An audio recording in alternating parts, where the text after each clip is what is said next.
देवाची ये द्वारी उभा क्षण भरी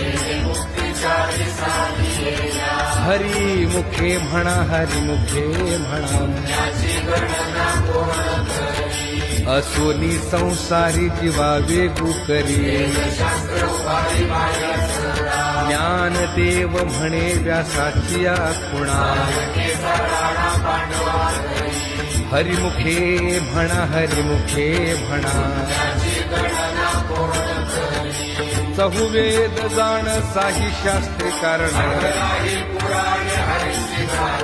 मन खुनी नवनिता तैसे घे अनंता एक हरी आत्मा जीव शिव सम ज्ञानदेवा पाठ हरी हा वैकुंठ हरिमुखे म्हणा हरी